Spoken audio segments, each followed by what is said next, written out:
Sunday, Sana Warden. Now, here in Harambe, we like to say Twende, because Twende means... Let's go. Well, Jambo, everyone. Welcome aboard. My name is Rachel. I'm your user park guide today to venture out onto the Harambe Wildlife Reserve. Now, a couple of quick reminders to make our way out there. This is for your safety to remain fully seated at all times with your hands, arms, feet, legs inside of the truck. Now, friends, this out here is the animal's home, and we are just their visitors passing through, so to be respectful of their homes and, of course, those animals. I'm going to ask that we use our inside voices, try to keep the chatter to a minimum, and definitely don't call out to the animals. There's a pretty big no-no around here, so no chirping, whistling, roaring, clapping, all that good stuff. We're just going to keep to ourselves today. Now, with all that being said, I do want to welcome you to the Harambe Wildlife Reserve. We are making our way into the Little Eternity Forest, which is home to many different types of animals, but ones that use camouflage as their main form of defense. Now, it's going to be just like this okapi over to our right. Now, this is one very interesting animal with those black and white stripes running along their legs. They do look a lot like the zebra. Now, okapi are not related to the zebra. They're actually the only living relative of the giraffe. They share a lot of similar bone structure with it, as well as a prehensile tongue. And that means, just like a giraffe, they can reach out with their tongue and grab their food off of bushes and trees. Now, those tongues are pretty long. They can lick their nose, their eyeballs, and even their ears. In fact, the okapi over there actually cleans their eyeballs with their tongues. Yum. Now, around the corner, if you're kind of just looking down at us over here to your right, there's a bongo hanging out. You're going to see those horns the best. Now, both male and female bongo have horns. You can see how they slant backwards. This is going to help them move through this forest because we're going to get tangled or caught in the bushes or trees. I do see a rhino moving around up here. They're kind of making their way behind the rocks. We're going to see. We get a better look around every corner here. And what I saw was a black rhino. They're the smaller of the two types of rhinos that live on this reserve. They can reach around 3,000 pounds, so not too small. Now, as we look for them, we're going to see some more bongo off to your right, as well as a greater kudu. A couple of them, actually. Now, the greater kudu are going to be the ones that look like deer. They actually are considered the deer of Africa, but are the tallest of the forest antelope. So they can get up to about 55 inches at their shoulder and can jump about 8 feet in the air. So that means these friends here could join our safari today if they wanted, so we'll be enough room back there. Seems that rhino must be hidden back there. You see their back if you want to look over your right hand shoulder, just behind that rock. Oh yeah, I see him back there. And like I said, they are one of two different types of rhinos on this reserve, so we'll keep moving forward and see if we can find some more rhinos up ahead. And as we do make our way out of the forest, I'm going to talk about these animals out here a little bit in general. Now, a lot of them, they are endangered out in the wild. This is due to a multitude of reasons. But animals that live in forests is mainly because of something called deforestation. Now, this is when a lot of trees are cut down and it takes away their homes out in the wild. So we like to not only talk about some ways that Disney are helping these animals, but some small ways that we can help out as well. Now, when it comes to deforestation, just being mindful of how much paper we're using and recycling that paper can truly go a long way. All right, looks like we're heading into a new ecosystem. This is a wetter region of the reserve called the Safi River Valley. And of course, home to animals that spend some more time by the water. Now, these white birds off to your right, these are pink-backed pelicans. Getting their names for, well, they have pink backs and they're pelicans.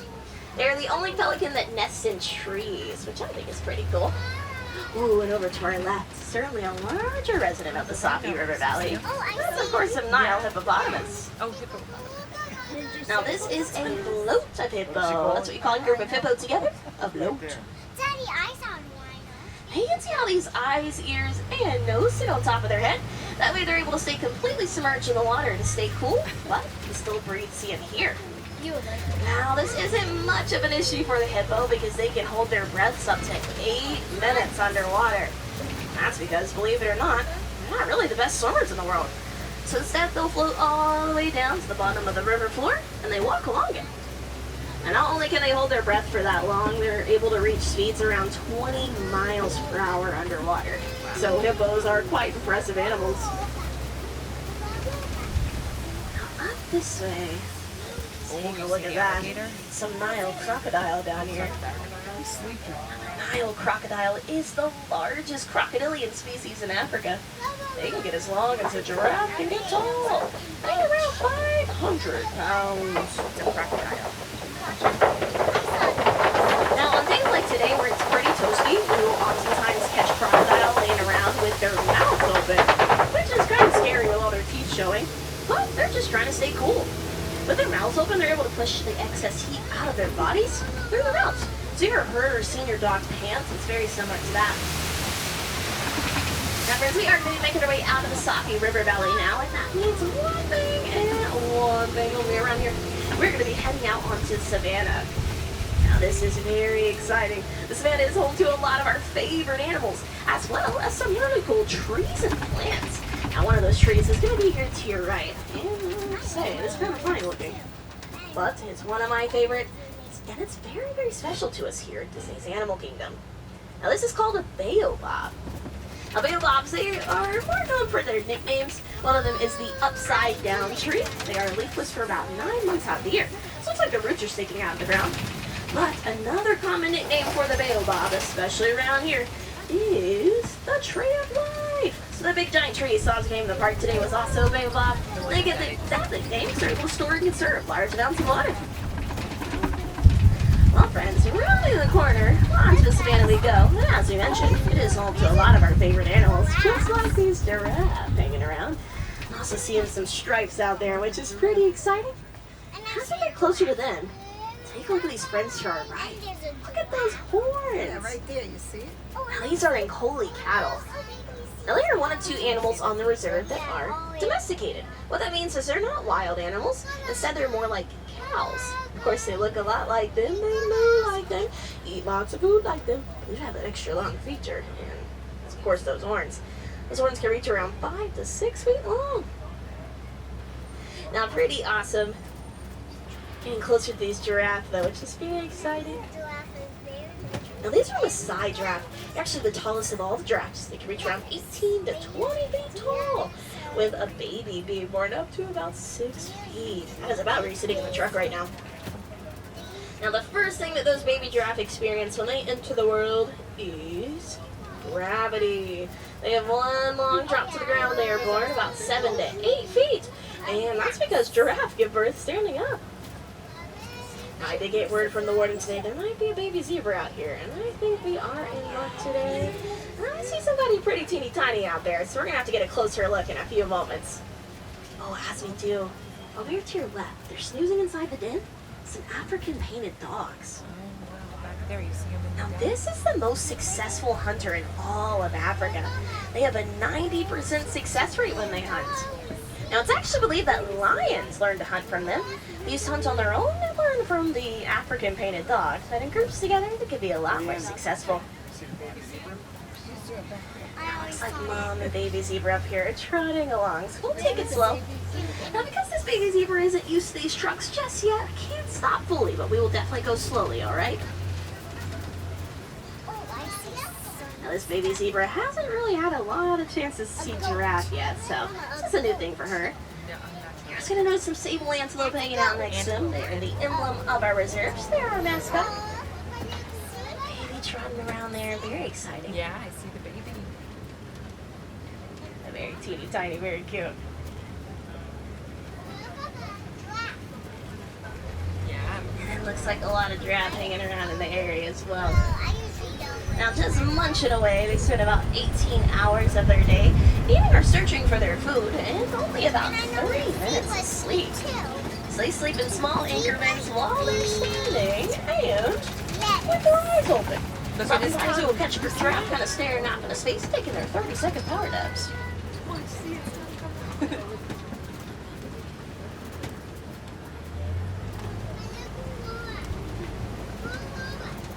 Now the giraffe spots here, as well as those zebra stripes, are very unique to each of those animals. So it's kind of like our fingerprints are unique to us. That's how we identify them. Now on your animal spotting guide, you'll actually see the reticulated giraffe is pictured. They used to live out here. Now they live over at the Animal Kingdom Lodge. I like to mention them because their spots are a little different than the Maasai giraffes. They're more defined, they have straight edges to them. If you looked closely at those spots on the Maasai giraffe, you can see they had some more jagged edges around them. So once again, how we identify them, pretty easy. Now you know how to. Now, as we make our way off to this side of the savannah, I'm seeing some pretty cool animals out here as well. Now, first and foremost, laying down in a group here are going to be the wildebeest. Now, aside from humans, us, wildebeest actually have the highest density population on Earth. That means there are truly a lot of wildebeest on this planet. A lot out here on this reserve, and certainly a lot more out in the wild. You're going to see some springbuck as well. Those are the teeny tiny friends. Springbuck get their name because they can spring pretty high in the air. It's called pronking. They can pronk about 6 feet up and 13 feet forward. So that means they could jump up through this truck and to the other side with ease. Now, not only can they jump high, they're in the top 10 fastest animals in the world. They can reach around 50 to 55 miles per hour. It actually puts them right there behind cheetah on that list. So truly a very fast animal. A lot of sports teams in South Africa like to use the springbok as a mascot because of that. Now we are going to take a closer look at some wildebeest to our right. They are just so cute. Now, I love the wildebeest. They don't get a lot of hype out here, so I'd love to give credit where it is due. They lead the way when it comes to migration. They travel as far as 500 to 1,000 miles every single year. Now this is something known as the Great Migration, where animals move across Africa in search of fresh water for fresh grass. And they do that by following the rain across Africa. So really awesome. Not only do wildebeest take part in that, but plenty of other animals as well, including those zebra. It's actually quite common to find the two together out in the wild. They're kind of like friends. Now, over the hill, I'm seeing somebody pretty large over here. Now, just holding those ears out today. Trying to stay cool. You can see them hold out like this, or sometimes they flap their ears. Essentially fanning themselves. That can help cool their bodies down up to about 15 degrees just doing that alone. And you'll see the two back there as well. Very exciting. Now this is a herd of elephants. Elephant herds are very special. They are family-oriented animals. They care very deeply about their family members and are very protective over them. Now they're going to stay with their herds for their entire lives. But another special thing about these elephant herds is they are matriarchal. So that means that most of the time the herd members are going to be a group of all female elephants. While males, they tend to split off pretty early on in their lives, sometimes staying on their own and other times getting bored, so they join other male elephants to form a bachelor group or a bachelor herd. Now just over our left-hand shoulder by the baobab is actually Mom, so she is the matriarch of that herd. Now we'll get a pretty good look at them as we make our way around Flamingo Island as well. Now, Flamingo Island is home to the greater flamingo. They are the largest of the flamingo species. And they can reach heights around 5 feet tall. Now you may be wondering, they're a little more white than they are pink. Now flamingos get that pink color from something called beta-carotene, which is found in food like shrimp. Yummy, so they eat a lot of that. But because the greater flamingo is the largest of the species, that means they eat a lot more of that beta-carotene to get a darker pink color. So that's why they look a little more white than they are pink. Heading into the East Savannah, pretty exciting news. My favorite animal is hanging out just right here next to us. The Osasanes. We may run into a little bit of traffic here. This could mean someone up ahead is crossing the road, or sometimes they stand in the road. Now this is their home, of course, so we let them hide right away, let them do their thing. These might hang out here for just a few moments.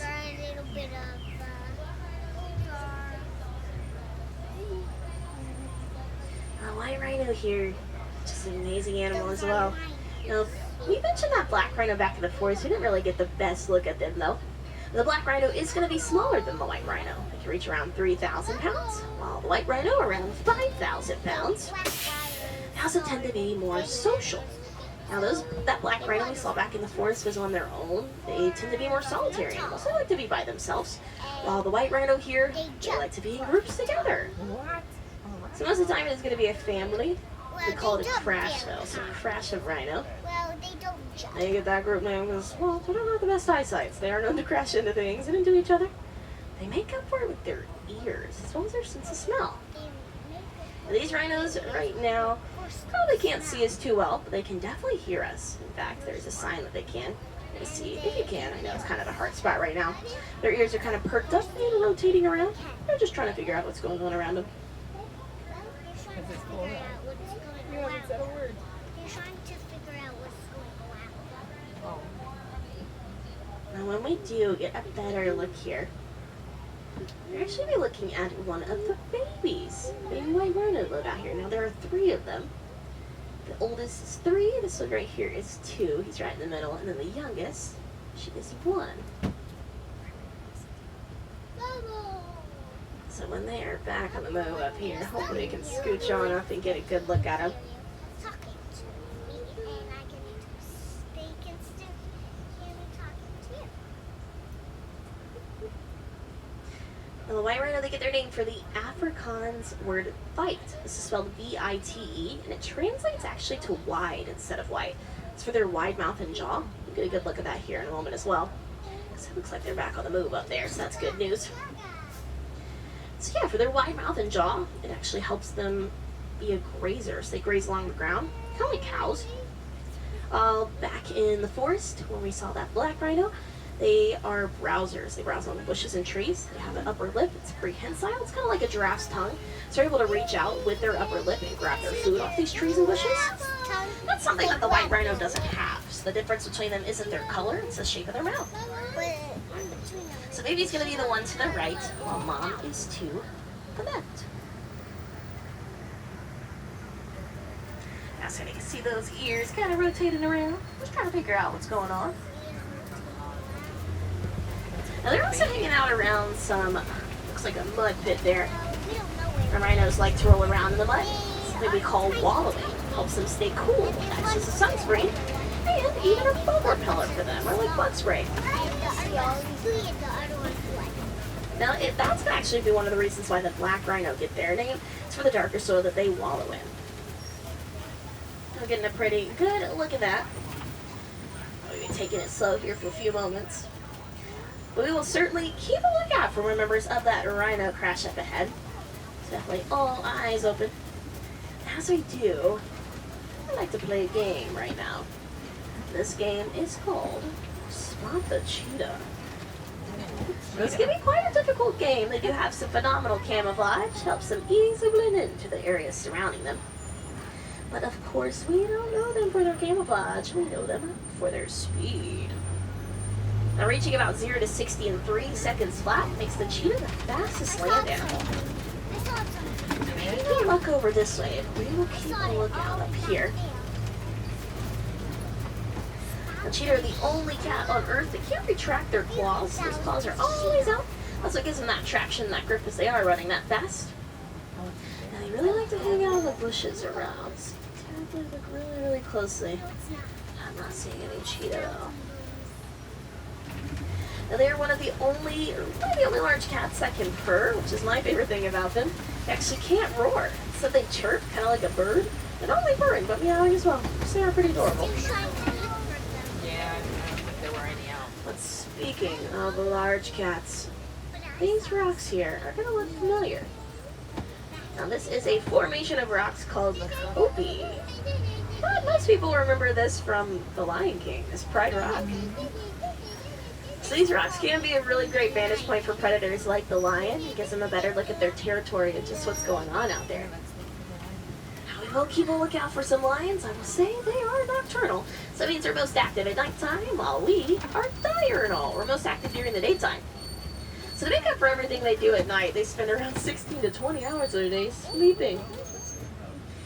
As we look out for some lions, a pretty tall bird is making our way.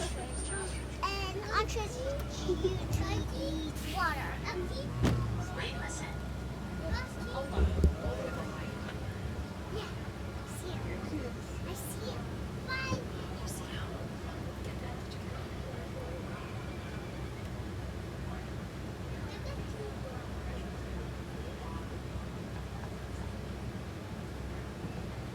This is pretty cool, but just a heads up, there's going to be an ostrich really close to you on the right. Just a reminder, we do want to keep our hands inside the truck. Don't want to spook our friend either, so don't make any noise at him.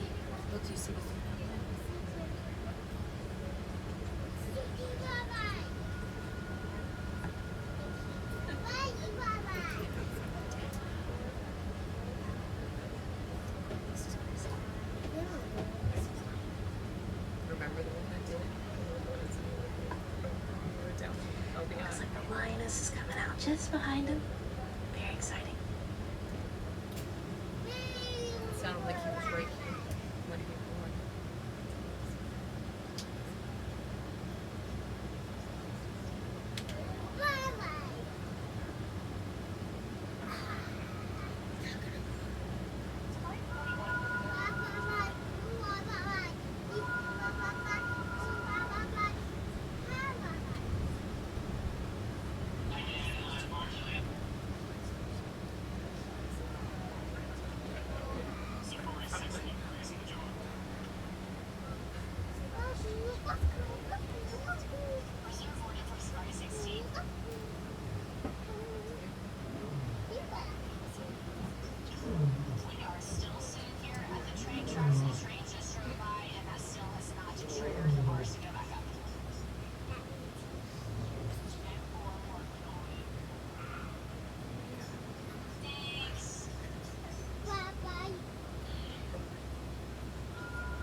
That was pretty cool. It seems we are holding for a friend up ahead.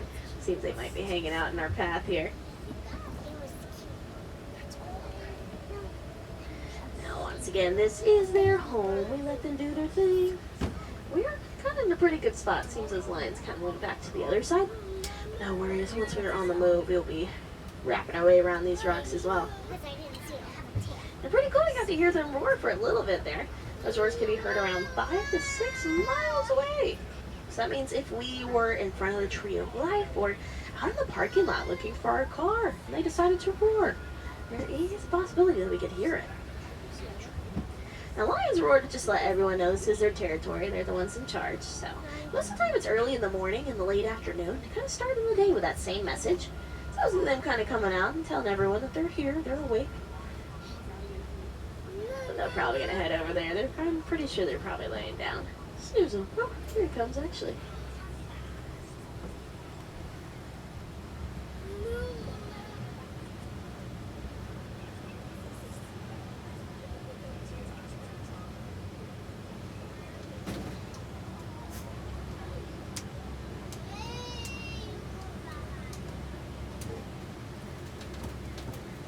This is his favorite spot.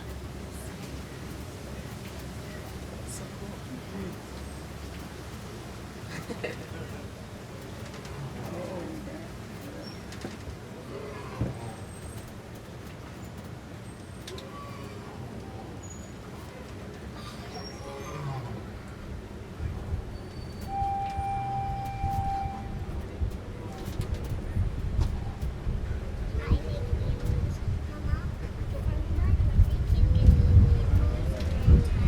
Pretty cool. Not every day you get to tell someone that a lion said good morning to you.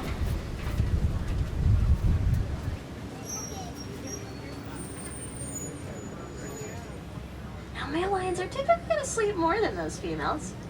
It's because female lions will do a majority of the hunting, about 80% of it, while the males stick back with their cubs to help protect them from other predators. So because this male lion here is going to be the defender of the pride, that's why he has that mane. It's going to help protect his neck and his head. It's also going to make him a little slower than those females. Now, female lions, they don't have that mane holding them back. That was so sweet. Because they don't have that mane holding them back, that slender body. Those females can reach around 45 miles per hour, while the males around 35 miles per hour.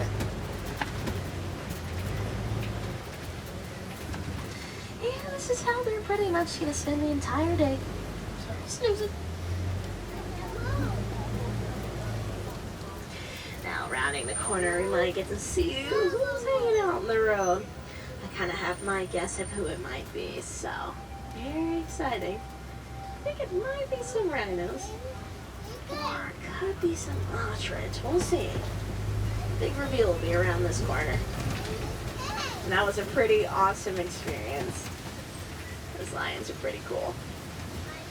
Now, it looks like there are some rhinos down this way, so they could have been hanging out on the road here not too long ago. Seems they're on the move. Now, this is actually going to be that baby that we were talking about. She is the youngest, so she's about 1, coming up to your right. The mom is just behind her. Now, it's a little easier to tell that she is a baby. She's not about as big as mom yet. This one, she's big, right? She's the small one. He's a big boy all the way over.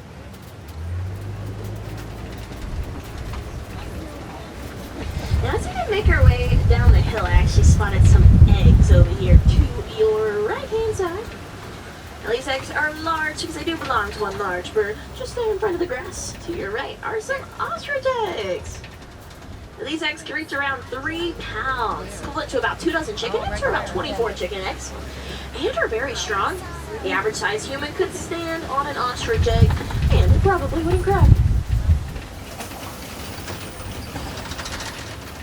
Well, my friends, that was pretty awesome, but it does look like the time has come. I see the warden's post up here, and our warden lives on the edge of the reserves. That means we're making our way back to the village of Harambe. But before you go, I want to show you one last animal. Now, they live here with the warden. The warden takes care of them, and they are the Nigerian dwarf goats. Very cute, very sweet. They also have a sweet milk that's high in protein. So, as the warden takes care of them, in turn, they supply the warden with milk and cheese. Now, it is a pretty awesome relationship and a great example of how we can live in harmony and live successfully with the wildlife around us. We may not all have goats living in our yard, or may not live around rhinos and elephants, but we do still live around a lot of amazing wildlife that need our help. You okay? So my goal today as we head off the reserve is I leave with a better understanding, appreciation, and love for the world around you and all the animals we get to share it with. We are very, very lucky, my friends. We share one beautiful You're not planet with so many amazing animals. Oh, As you're we mentioned, okay. a lot of them, they do truly need our help. Now, there are great ways we could do that, some of which we already learned about today. But some of the great ways might be by trying to reduce our plastic waste, using things like reusable bags and water bottles when we can, as well as recycling in general. So we hope you use those recycling bins throughout the park today and throughout the rest of your stay here in Disney World. Now, one last great way, especially in this park, and my personal favorite, could be by donating to the Disney Conservation Fund. Disney matches every single donation dollar for dollar. It goes directly towards some amazing organizations, like the Big Life Foundation, Sea Turtle Conservation, my favorite, the International Rhino Foundation, and many, many more. Now, if you'd like to, you can donate to that at any of the merchandise shops located in this park. And when you do, you get a pretty awesome button that says Hero on it, because you are a conservation hero and you are making a difference in the world. Well, friends, here we are. We're off the reserve and back to the village. So, on behalf of Kilimanjaro Safaris, I am Rachel. I am from Dallas, Georgia. And it's been my pleasure having you out here in the reserve with me today. Thank you so much for joining me out there. I hope you had fun. I hope you saw something cool. And most importantly, I hope you learned something new today. Now, one last Swahili phrase to learn before you go, and that is going to be kwaherini, which in this village means to go well, and to go well with the hope and intention that I'll meet and see you again someday. So kwaherini, my friends, go well, go wild out there, go make a difference, and have a great rest of your day here in Disney's Animal Kingdom.